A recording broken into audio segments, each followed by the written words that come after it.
Hello everyone. इस video का हमारा टॉपिक है चैप्टर 1 न्यूट्रिशन इन प्लांट्स, जो कि क्लास 7th की साइंस का चैप्टर नंबर 1 है। इस चैप्टर में हम पढ़ेंगे कि न्यूट्रिशन के बारे में। सबसे पहले अब न्यूट्रिशन होता क्या है। न्यूट्रिशन एक ऐसा प्रोसेस है जिसमें हम आउटसाइड से फूड लेके या फूड खाते हैं और हमारी बॉडी उसको यूटिलाइज कर लेती है। जैसे कि nutrition is the mode of taking food by an organism. कोई भी ऑर्गेनिज्म फूड लेता है और उसको यूटिलाइज कर लेता है अपनी बॉडी में। अब ये न्यूट्रिशन हमको चाहिए क्यों?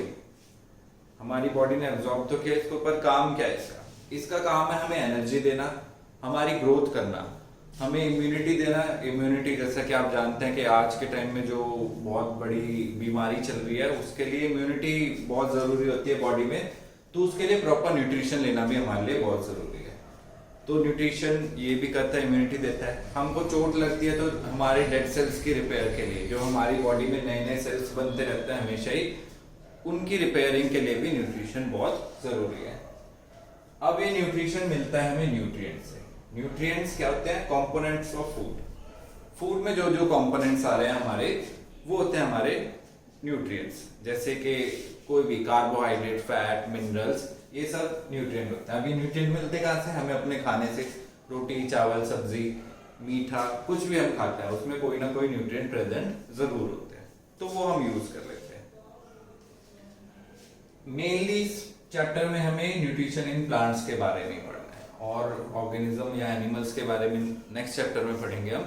इसमें सिर्फ पढ़ेंगे हम प्लांट्स के बारे में। तो प्लांट्स जो होते हैं, मोस्टली प्लांट्स हम सभी को पता है जैसे कि सनलाइट से या सूरज से अपनी एनर्जी बनाते हैं, और उस प्रोसेस या उन प्लांट्स को बोलते हैं ऑटोट्रॉफ्स। ऑटोट्रॉफ्स वो ऑर्गेनिज्म होते हैं जो अपना फूड खुद बना लेते हैं, वो किसी दूसरे ऑर्गेनिज्म पे डिपेंड नहीं करते। फूड खुद बनाने का क्या मतलब हुआ कि वो किसी और ऑर्गेनिज्म पे डिपेंडेंट नहीं है। जैसे हम हैं, मान लो हमारी मदर है, वो भी तो खाना खुद बना रहे हैं, तो वो क्या ऑटोट्रॉफ्स हो गई? नहीं, वो भी हेटेरोट्रॉफ है।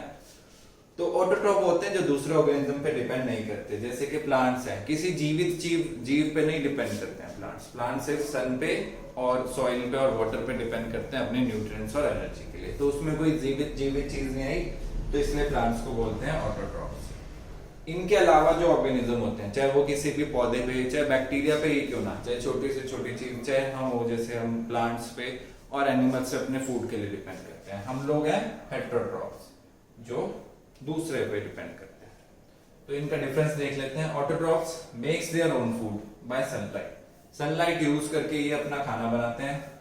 Heterotrophs do not make their own food, वो अपना खाना खुद नहीं बना सकते। Autotrophs do not depend on other organism. Autotrophs कभी किसी और ऑर्गेनिज्म पे डिपेंडेंट नहीं होंगे। अदरवाइज हेटेरोट्रॉफ्स हमेशा दूसरे किसी ऑर्गेनिज्म पे, चाहे छोटे से छोटा चाहे बड़ा, उस पर डिपेंड करेंगे। ऑटोट्रॉफ्स में आते हैं ग्रीन प्लांट्स में, जो भी हरे पौधे होते हैं, जैसे कि हम आसपास देखते हैं गुलाब का, मनी प्लांट या पेड़ पौधे, आम, नीम, सभी ऑटोट्रॉफ्स में आएंगे। हेटेरोट्रॉफ्स में आएंगे ह्यूमंस, जैसे कि हम, सभी जानवर, और non green plant. Non green plant कौन से होते हैं?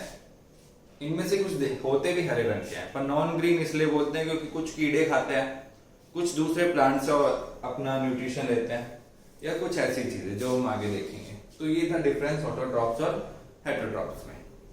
आगे है हमारे पास इस चैप्टर का एक सबसे इंपॉर्टेंट टॉपिक, जिसको आप हर क्लास में पढ़ते आए हो शायद अभी तक। 5th क्लास से शुरू होते हैं हम, और 10th क्लास तक ये प्रोसेस हर क्लास में पढ़ते जरूर है, जो कि है फोटोसिंथेसिस। फोटोसिंथेसिस हिंदी में प्रकाश संश्लेषण, मतलब प्रकाश से या सनलाइट यूज करके पौधों का ऊर्जा या energy banana. It is the process by which plants obtain their energy from sunlight.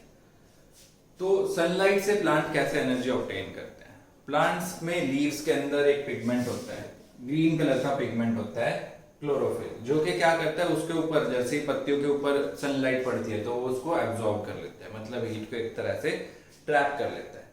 फिर वाटर और CO2 यानी कार्बन डाइऑक्साइड, जो कि हम सांस में छोड़ते हैं, और वाटर जो प्लांट्स के पास अवेलेबल होता है रूट्स के थ्रू, तो उसको यूज करके प्लांट सनलाइट से उसको बना देते हैं ग्लूकोज और ऑक्सीजन में। ऑक्सीजन को फिर से एटमॉस्फेयर में रिलीज कर देते हैं, जिससे हमें पता है कि प्लांट्स हमेशा CO2 लेते रहते हैं और ऑक्सीजन छोड़ते रहते हैं, और ग्लूकोज के साथ एनर्जी बना लेते हैं। ग्लूकोज आगे जाके और ऑर्गेनिज्म में भी खाने के रूप में प्रयोग किया जाता है। जैसे कि हिरन मान लो अगर प्लांट को खाता है तो उसको ये ग्लूकोज मिल जाएगा जिससे उसे एनर्जी मिलेगी कार्बोहाइड्रेट्स की फॉर्म में। तो ये हुआ। अब इसके साथ एक मिथ या फिर मनगढ़ंत चीज जुड़ी हुई है कि हमें हमेशा बोला जाता है प्लांट्स के पास कभी रात को नहीं जाना चाहिए क्योंकि वो सो रहे होते हैं। ऐसा मैंने और आपने सभी ने कभी ना कभी सुना ही होगा, पर इसके पीछे भी एक साइंटिफिक रीजन है जो कि सभी को नहीं पता होता, पर बात तो ये सही है। प्लांट्स के पास रात को या शाम को नहीं जाना चाहिए। उसका रीजन इसी चीज में छुपा हुआ है। प्लांट को एनर्जी बनाने के लिए चाहिए सनलाइट।